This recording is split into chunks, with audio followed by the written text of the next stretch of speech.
अब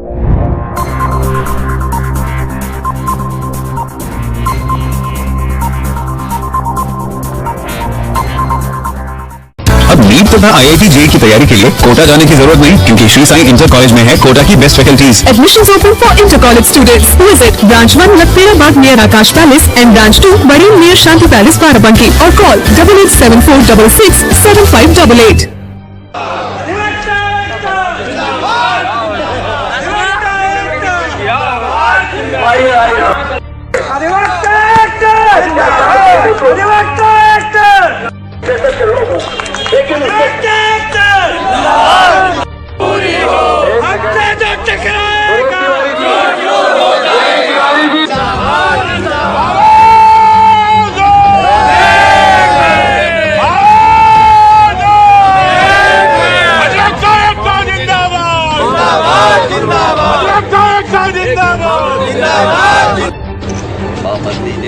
बहुत सारे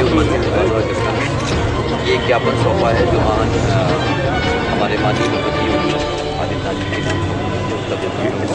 जिसको हम उचित माध्यम से वहाँ पर सीएम सर को ये संबोधित किया, इसे माफी। सिपाही अगर किसी गाड़ी पे आप बैठा लीजिए आगे तो टोल वाले बिल्कुल फ्री कर रहे हैं। हमारे यहाँ अधिवक्ता रामतनीगढ़ तहसील जाता है, यहाँ भी करता है, रामनगर जाता है और जाता है। तो मेरा ये कहना है कि आप ये सम्मानित वर्ग है और जनता की सेवा में ही लगा हुआ है। सब में फीसदी तो हम लोग ऐसे भी मदद करते हैं, ऐसे भी वकील हैं जो ऐसे ही मदद करते हैं। तो कम से कम जिले में जाने के लिए अधिवक्ताओं की गाड़ियों को छूट हो जानी चाहिए। रोज जाएंगी भी नहीं तो 2-1 एक गाड़ी जाएगी। तो एक तो मेरा ये है। दूसरा ये है कि ये जो इसका इनका पेंशन का 70 ईयर्स से गवर्नमेंट को खैर भेज रहे हैं, इनमें इनका नहीं है। तो 70 ईयर्स के जो कोई लोग हैं उनको जो न करना चाहे, जो लेना चाहे, या फिर विडोज को दे पेंशन हो। तीसरी चीज, जो कोविड-19 की वजह से फीस जिनकी नहीं हो रही है उनकी फीस मांगी 3 है। लेकिन एक चौथा मुद्दा भी मैं कह रहा हूं कि आए दिन अधिवक्ताओं के साथ जो है वो अत्याचार हो रहे, कहीं मार हो रही, कहीं पीट हो रही। भाई कोई किसी की तरफ से वकील है, कोई दुश्मनियां होती हैं। तो मैं ये चाहता हूं कि FIR लिखाने कोई अधिवक्ता या अधिवक्ता की FIR नहीं लिखी जा रही है तो आम आदमी की FIR कैसे लिखी जाएगी, आप लोग बताओ। अधिवक्ता जो न्याय दिलाने का काम करता है उसकी FIR, मेरा कहना यह है कि आप FIR लॉन्च करें और अगर गलत लिखा रहे हैं उनके खिलाफ कार्रवाई करें और उसको स्पंज करें।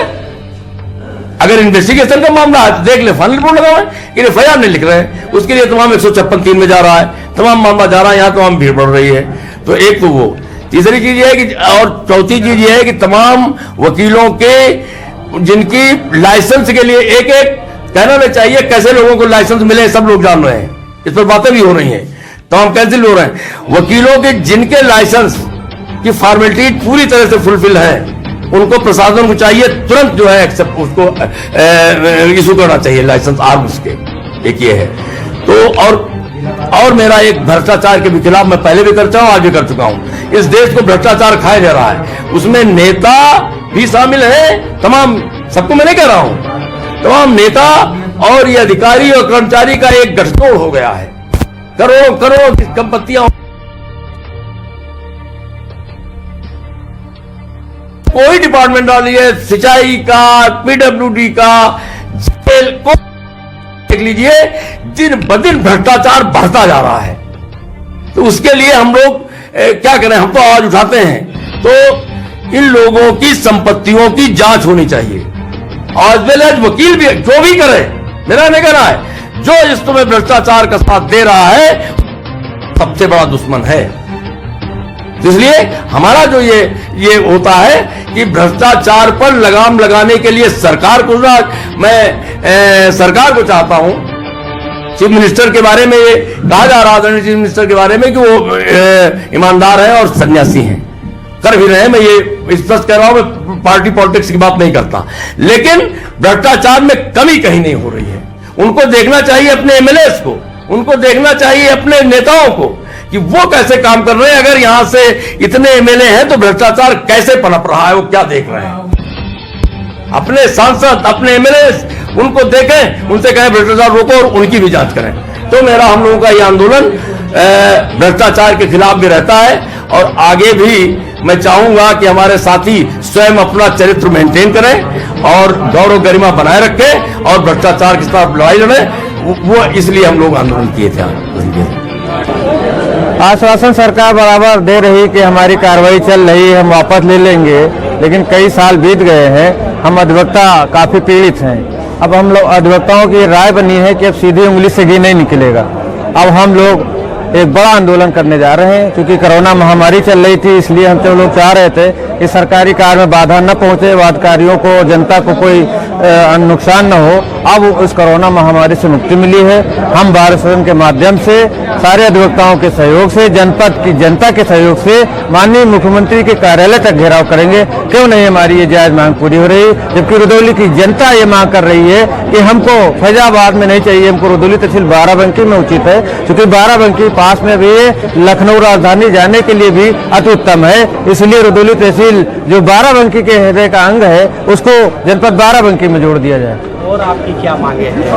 और हमारी मांगे 3-4 मांगे हैं। जनपद के जो युवा अधिवक्ता हैं, जिनकी उम्र 55 वर्ष से कम की प्रैक्टिस है, जिनका कोई आमदनी का जरिया नहीं है, अभी इतने केसेस नहीं है, तो सरकार से मांग करते हैं कि उनको 10,000 रुपये महीने अप्रेंटिस के तौर पर, जैसे डॉक्टर नया बन के आता है, इंजीनियर चुन के आता है, उसको अप्रेंटिस के तौर पर आप प्रोत्साहन राशि देते हैं, तो हमारे जूनियर अधिवक्ताओं को 10,000 रुपये माहवार जो है प्रोत्साहन धनराशि दी जाए। दूसरी मांग है, जो हमारे असामयिक अधिवक्ता साथी स्वर्गवास हो जाते हैं, उनके बच्चे, मान लीजिए लॉ ग्रेजुएट का अधिवक्ता स्वर्गवासी हो जाता है, उनके बच्चे अपने मदद की केयर नहीं करते हैं, तो लॉ ग्रेजुएट की पत्नी किसी के आगे भीख न मांगे, तो सरकार को ये जिम्मेदारी वहन करना चाहिए कि लॉ ग्रेजुएट की पत्नी को 20,000 रुपये महीने उसके जीवन निर्वाह के लिए दिया जाए।